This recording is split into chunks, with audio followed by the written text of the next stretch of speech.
Good morning, gentlemen. Today, I want to talk about what gives me anxiety at work. What triggers me? Well, I work in nuclear medicine. Well, that's what I do. Part of my job, once the patient comes in, is start an IV. Keep in mind that I've been a paramedic before this for about 15 years.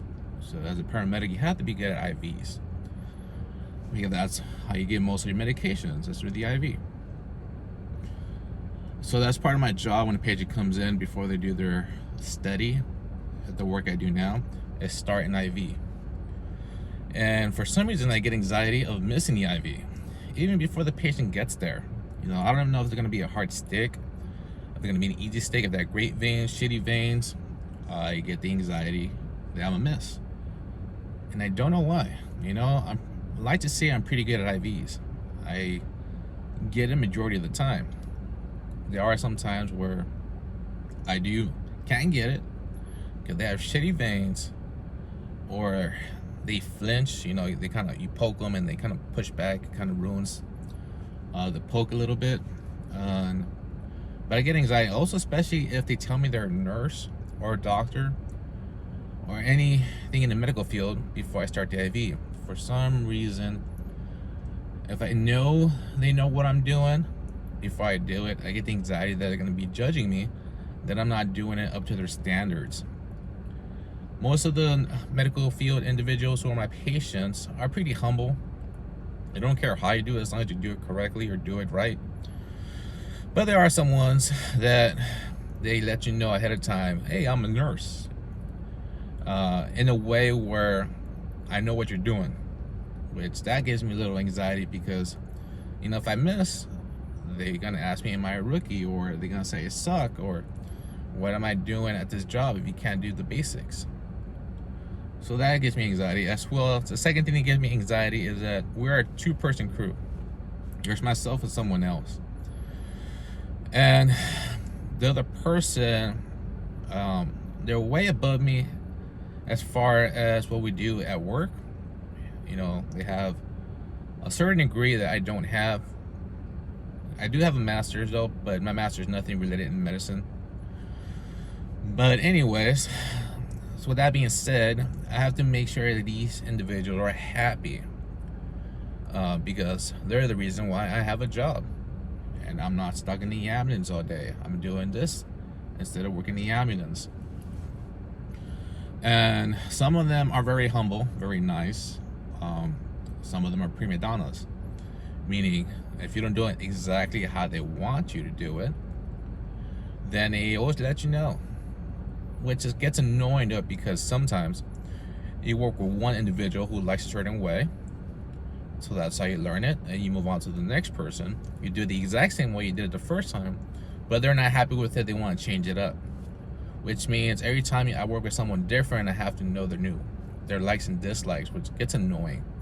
I wish there was a consistency how everybody works, but that's part of the job. You just got to learn how your partner likes it. So that gives me anxiety as well, especially if the person's a dick. Like I said, majority of the people I work with are very humble, very nice, very understanding. But those are individuals who've been doing this for over 30 years and they're stuck in their ways.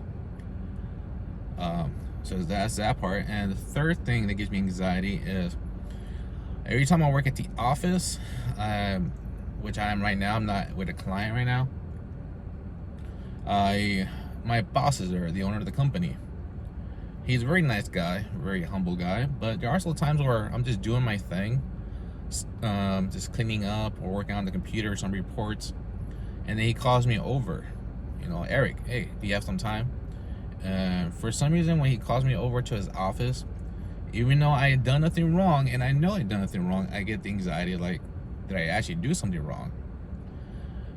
For some reason, that triggers me a little bit as far as my anxiety, because no one wants to be called in the office for any reason at all, especially if the owner or the boss or manager calls you over. Your first thought is, what I do wrong? But so far, I have not gotten in trouble yet at work. It may happen in the future, but the few times when my boss called me over just to have a conversation, I get that little trigger in my head.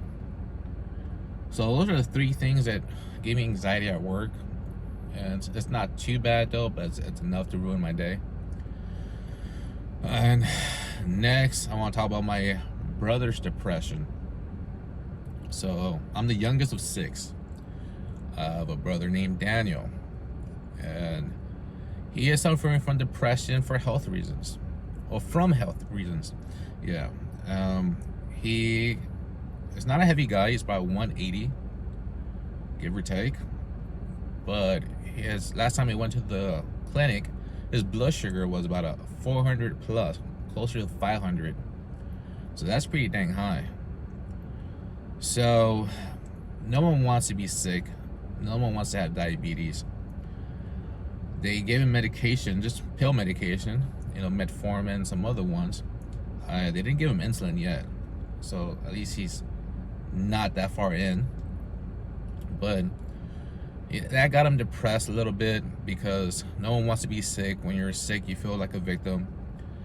Although I might say, though, his illness of being diabetic or pre-diabetic, whatever his final diagnosis was, it's his own fault, his own doing, because his diet is pretty shitty. He drinks a bunch of Coke. He loves fast food. He'd rather go to fast food than get home cooked meals, which he's only 40, but now it's catching up to him. And he's always calling me up for advice. Even though he has his own doctor, he goes sees for his illnesses. He was calling me for advice, which that's actually one thing. If you're in the medical field, you probably will understand that everybody's going to call you for any medical advice. They'll ask you questions. I have this, I have that. Can you let me know, give me some advice on what to do? Which my answer is always the same. Is that when you tell me something what's wrong, I'm basically a mechanic with no tools. I'm useless. I could give you an idea of what's going on, but it's just a guess, I'll just be guessing, give you a educated guess, but it's still just a guess. So that's one thing about being in the medical field, there everybody will just hit you up, ask you questions regarding illnesses or conditions to see if you have any input. But yeah, going back to my brother, he has other conditions just besides the diabetes, high blood pressure, and some other things. I don't want to say he's disabled or mentally disabled, but he's borderline. He's functional. He's able to keep a job just fine, but he doesn't do fair when it comes to crowded areas. He shuts down. Some of us get that way. Social anxiety is not an abnormal thing. I used to have social anxiety all the time, but when I became a paramedic, you have to let that go, because you're the leader of the group and you have to show that you know what you're doing, because you have to earn the patient's trust. But with that being said, that's a little bit about my brother's illness, and it's causing his depression. Like I say, he does have social anxiety. And last thing I want to cover is for the next 10 days to help clean out my system. This is something that I do a lot, is fasting. And the reason I bring it up at this channel is because fasting can either exaggerate the depression or could help it. Usually it helps me out a lot. And when I'm talking about fasting, I'm not talking about intermittent fasting. I'm talking about true fasting, just pure good H2O for 10 days. I've done it before. It's the first 3 days is pretty hard. After that, it's just kind of like cruising around. Energy levels are low once you hit day 4, but you get used to it. So I'm gonna do that for a little bit, mainly to clean my system out, and also to kind of get rid of this water bloatness. If you know, my face is pretty bloated right now. Normally I hold less water than this. It could be fat too, I'm not gonna lie, it could be fat too, but I want to at least lose about 20 pounds.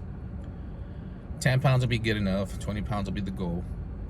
But do the fasting to clean out my system, just because my diet's been very shitty the past 2 weeks. And I feel it. I feel groggy. I feel tired. I feel slow, bloated. So I'm gonna try to restart my system with some fasting, and I'll let you guys know ahead of time how I feel, and just take it from there. But other than that, you guys have a good rest of the day.